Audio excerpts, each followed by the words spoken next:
meus amores, meu nome é Rebeca e esse é um canal sobre fatos e casos criminais. Então, se você gosta desse tipo de conteúdo, eu já te incentivo a se inscrever aqui embaixo, a deixar um comentário, um like, porque você ajuda muito o canal a crescer. Então é isso, bora pro caso de hoje.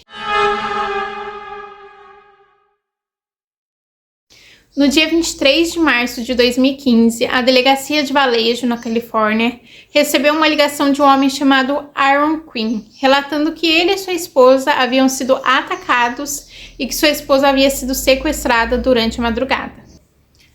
Então, após essa ligação embaraçosa, a polícia foi até a casa e, como a Denise realmente não estava lá, eles decidiram olhar pela casa toda, ao redor, na vizinhança.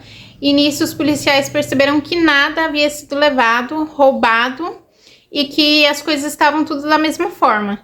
Então a polícia decidiu levar o Aaron para dar um depoimento formal. Chegando lá, a polícia deixou claro para ele que ele não era culpado de nada, que ele só queria um depoimento do que tinha acontecido naquela madrugada, para eles conseguirem entender melhor o caso.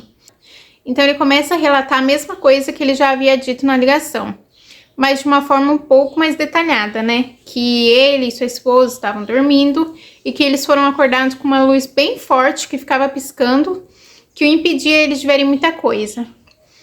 Mas ele conseguia se lembrar que esse homem estava usando roupas de mergulho e que esse mesmo homem forçou eles a tomarem sedativos, a colocar máscaras de mergulho com fita e que depois disso ele apagou, acordando apenas no dia seguinte, já amarrado com uma câmera em sua direção, e ele também começou a receber mensagens e e-mails dos supostos sequestradores com instruções do que ele poderia ou não fazer. E claro, dentro dessas instruções estava que ele não podia de forma alguma acionar a polícia ou contar para alguém o que tinha acontecido. Também chegou outra mensagem pedindo $15 mil para a soltura da Denise. Rapidamente, o Aaron então manda mensagem para o banco para tentar a quantia que eles estavam pedindo, mas o banco só disponibilizou $3 mil, o que era muito abaixo do que os sequestradores haviam pedido. Ele pega e manda esse dinheiro então e fica esperando pela próxima ligação que ele ia receber. O tempo vai passando e ele começa a ficar apreensivo, porque já tinha passado muito tempo, e ele decide então entrar em contato com a polícia, que é quando ele faz aquela ligação do começo do vídeo.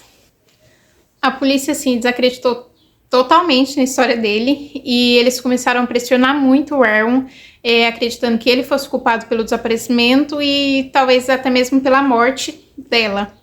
Então, com essa pressão toda, o Aaron decide pedir um advogado que consegue rapidamente a soltura dele, já que não tinha nada de concreto, né, nada contra ele. A investigação então continua e, passado mais ou menos 48 horas, um dos repórteres do caso recebe um áudio da Denise relatando que, fora o fato dela ter sido sequestrada, ela estava bem, e ela também menciona um caso de um avião que tinha caído naquela manhã, para confirmar que o caso era recente e que era ela mesma e que estava tudo bem. Então, após a mensagem, os sequestradores deixaram a Denise em Huntington Beach, aproximadamente 640 quilômetros da onde ela morava, e ela rapidamente vai até a delegacia e relata a mesma coisa que o Aaron já tinha relatado, né, sobre o sequestro da madrugada. Só que ela fala que ela não pode dar mais detalhes, que era só aquilo que ela podia falar. Então, após isso, o tenente do caso, Kenny Park, anuncia publicamente que Denise e Aaron haviam inventado toda aquela história, que eles haviam desviado recursos e atenção de vítimas reais e que ainda causaram medo em toda a vizinhança. Após isso, a população ficou muito brava, né, porque achava que eles realmente tinham mentido sobre toda aquela história e começaram a atacar e mandar mensagens de ódio para o casal. Então, passado alguns dias, né, depois de conversar com seu advogado, Denise decidiu depor novamente e dessa vez contar de forma mais detalhada o que havia acontecido. Então ela começa relatando que ela havia sido sequestrada e mantida em cárcere em Salt Lake e que lá ela havia sido abusada por 2 vezes e que o sequestrador ainda falou para ela que ela era parte de um negócio do mercado negro que sequestrava as pessoas por dinheiro e que, na verdade, eles tinham a ex do Aaron como alvo. Então, depois de falar isso, o sequestrador pediu para que aquela prova de vida fosse gravada, né, que eu relatei lá no começo do vídeo.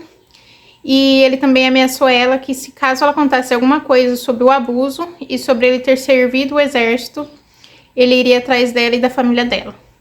Então, posteriormente, ela foi sedada e levada até o local onde foi libertada. E por conta das ameaças e do medo que ela tinha, ela resistiu da primeira vez de contar, mas como ela viu que ninguém acreditava nela, ela decidiu ir atrás de justiça.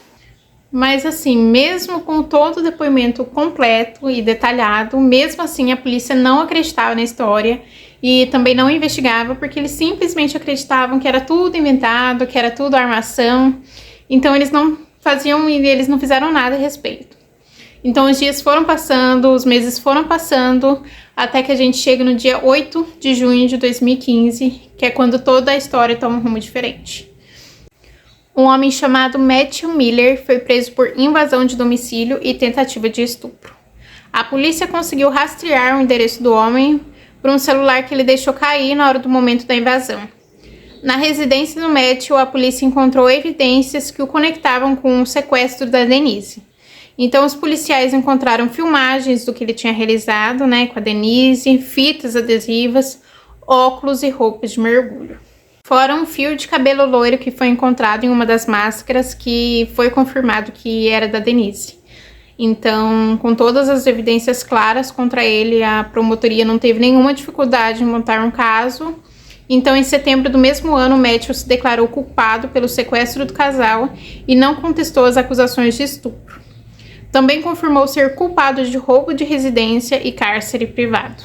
Já em 2017, o juiz Troy Nunley, do Distrito dos Estados Unidos, condenou Matthew a 40 anos de prisão pelo sequestro da Denise. E em 2022, Matthew Miller foi condenado a mais 31 anos pela acusação de estupro e mais 3 acusações do condado de Solano, sendo que uma pena deve ser cumprida simultaneamente com a pena anterior.